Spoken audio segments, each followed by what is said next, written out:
So there's a lot of buzz right now about a vast expanse of US military hardware positioned at a Polish port. As you can see, it appears to be thousands and thousands of military equipment ready to go somewhere. Where is that? There's been some serious speculation on where this is really headed. Let's get you guys the latest on this emerging concern.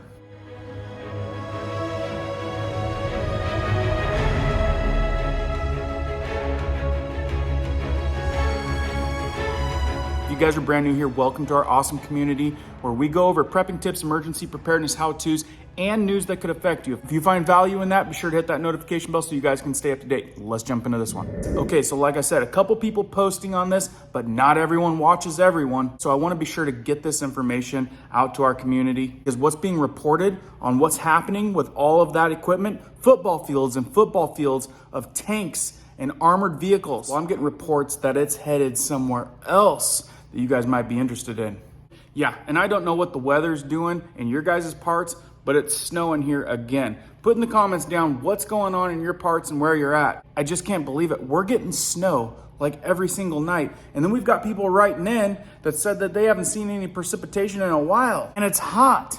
Certainly some bizarre weather these days. Let's go over this report. Watch warning, vast expanse of US military hardware positioned at a Polish port. So apparently that's confirmed. At this Polish port, there is tanks among tanks. And we're talking about military equipment, which would cover the span of multiple football fields. We're talking about thousands of pieces of equipment that are headed somewhere. Baltic Security tweeted, equipment belonging to the U.S. Army 3rd Armored Brigade Combat Team, 1st Cavalry Division, stayed at the port of Gdynia, Poland, in preparation for deployment to continental United States after serving an operation. And this was put out February 22nd of 2023. So they're saying at the same time of us sending them billions of dollars, trillions maybe, they're gonna send all of this vast amount of military surplus back to the United States, all at the same time as Biden extends national emergency due to extraordinary threat. Russia's actions against Ukraine pose to US. So here we go. Hundreds of heavy military vehicles can be seen in the footage, including armored personnel carriers, tanks, and armored trucks.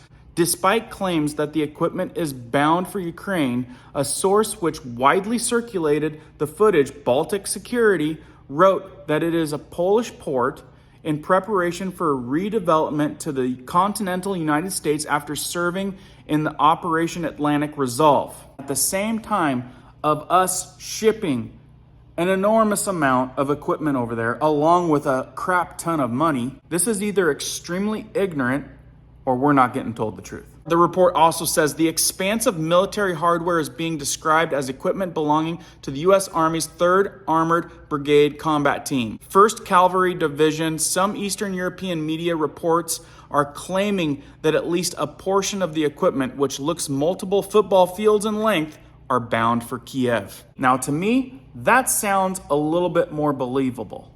And what did Sputnik say from the big R country? Sputnik says some Polish and Ukrainian media outlets, however, did not think twice about claiming the part of the military hardware seen in the video would be redeployed to Ukraine, where Russia continues its special military operation. But it remains that neither the White House or the Pentagon have commented on the matter yet. And I suppose with this circulating around, they're gonna probably have something to say. And some people wonder, how much have we give them? This report says the footage comes as the U.S. has already committed more than $100 billion worth of security and military assistance to Kiev since the beginning of the Russian special operation. The state publication continued. Given how desperate that the Ukrainian front lines, particularly in Bakhmut, are right now for more ammo and equipment, it would be surprising if these rows upon rows of hardware aren't in the end headed for Ukraine. And that's what most people are assuming. There is no possible way that it makes any sense for that much equipment to come back here when we're sending so much that way. So is the statement of it coming back to the United States just a front? Because if so, it would sure seem like a waste of money, expense, and lunacy at the same time as sending tons over there at the same time at sending all of that back. Because like I said, Biden extends national emergency due to extraordinary threat. Tell me what you guys think. Does this not add up to you? And you guys want to get up to date on how much money is going to go over there, like how much they're talking about? Check this out. Yes, now Missouri Senator Josh Hawley. Senator, I know you're calling for an inspector general to go through every dollar we've sent to Ukraine. But isn't it the case that the American taxpayer is going to be on the hook for rebuilding most of the entire ravaged landscape of Ukraine post-war? Absolutely, Laura. And this administration has already said that. They were saying months ago that we better get ready because there's going to be a lot of dollars that need to be expended on the rebuilding effort. I want everyone to understand what the potential price tag on the cost of rebuilding this country would be. Check this out. Despite that figure being exponentially higher than any other nation has contributed, as a share of GDP, developed countries are all sending about 0.2%. And that's just to defend the land, which has been decimated by Russian airstrikes.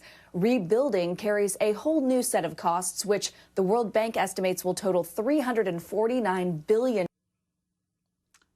$349 billion. She was referencing, I believe, the $100 billion already allocated. Can you think of any areas in America that could benefit perhaps from that level of investment, Senator, after we've already spent trillions to pay people to stay home and not go to work? Yeah, gee, I mean, maybe rural Missouri, maybe East Palestine, Ohio. Yeah, I can think of a few, Laura. How about our border? I mean, this is outrageous. We've already spent over $100 billion already spent out the door on Ukraine. Now the administration wants to spend hundreds of billions of dollars more, and I guess Congress thinks that they'll just go along with it. I tell you, I'm not going to go along with it, and the American people, I think, are sick and tired of it. It's time to put the needs of this country first. It's time to say to the Europeans, they need to step up and take the lead on Ukraine. This is their continent, after all. They should be doing something. But, Laura, we've spent more on Ukraine than all of the Europeans combined. And there's no end in sight here with Joe Biden. This has got to end, and we've got to get an accounting of every single penny that we have spent on Ukraine. Bet you didn't know about that. Yeah, not only have we sent over $100 billion, now all of a sudden we're going to have to spend over $300 billion to help rebuild their country. This is getting outrageous. What do you guys think about that one? And they hit the nail on the head. We've got issues in our country that money needs to be going to. We got the situations over in Ohio. We've got border crisis, and we've got an economy crumbling, inflation going through the roof that I see no end in sight, really. Can you guys imagine what inflation, hyperinflation, is gonna look like when we get to a point where $350 or so billion need to be allocated to rebuild their country? Now, I'm all for helping out, but this needs to be realistic. And right now it is far from realistic. Anyway, guys, let me know what you guys think down in the comments. Share this information out to our communities. Keep people up to date, and definitely be sure to keep prepping, keep learning, keep doing. We'll see you guys on the next one.